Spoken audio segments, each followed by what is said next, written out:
Well, I thought it time that I give you a tour of my hay bale gardening and the reasons why I chose it. I thought I got time, I'll try something different. But initially when we built this house, we had to cut into this hill quite significantly. And we basically exposed clay. So this ground here is just clay.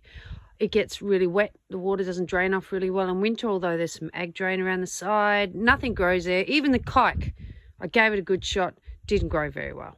So I thought, well, what are we going to do with it? It's the south side of the house. So I thought, well, I don't want to buy grow beds.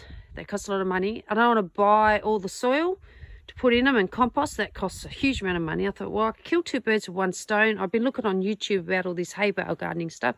Thought, well, I'll give it a go. You know, if it doesn't work in there, and I'm creating my own soil, which inevitably that was my goal. I need to create soil and I need to grow up off the ground. So there's my no dig bed I did the other week.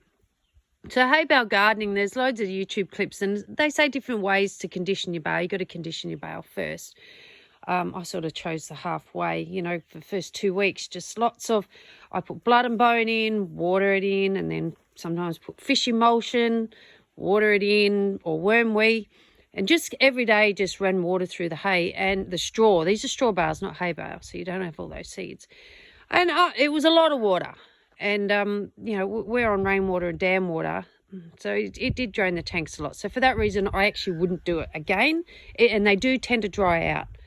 I am applying a lot of constant fish emulsion and blood and bone to these just to get this little bit of green.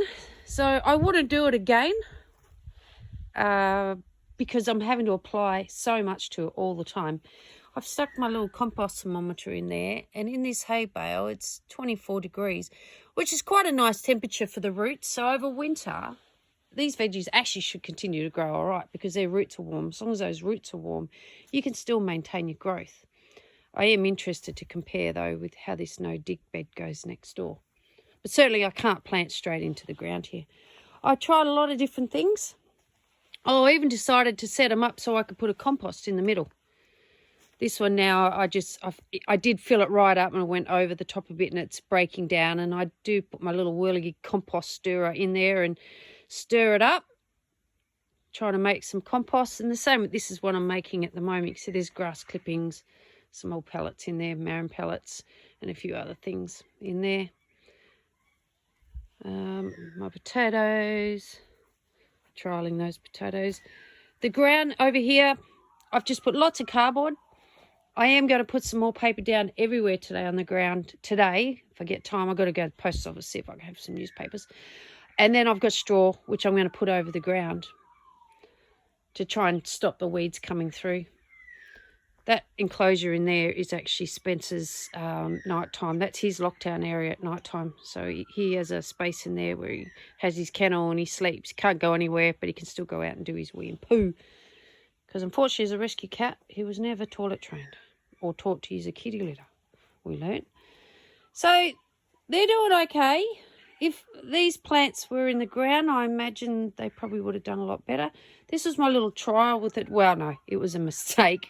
I don't know why I planted tomato seeds. I don't know what I was thinking. But anyway, they get no sun until the afternoon and they're fruiting. And I expect that's because their roots are warm, being in this natural compost. Basically, the straw bale is a compost. But pick and grow, that's really handy. I like having a pick and grow. Beetroots. And I know it is composting well in there because I'm getting a lot of fungus growing through. Constantly getting various mushrooms and weird looking things growing through.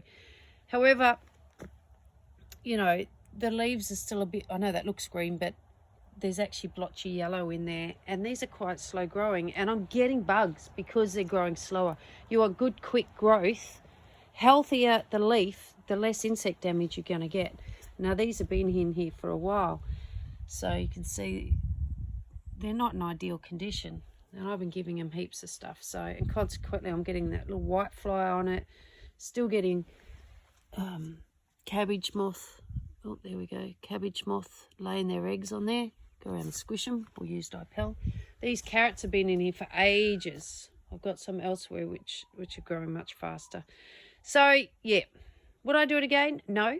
However, my purpose is to create soil so I can do lots more no-dig garden on this area here.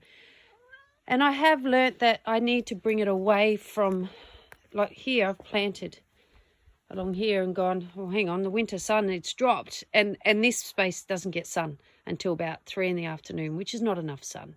So I don't expect these ones are going to do well.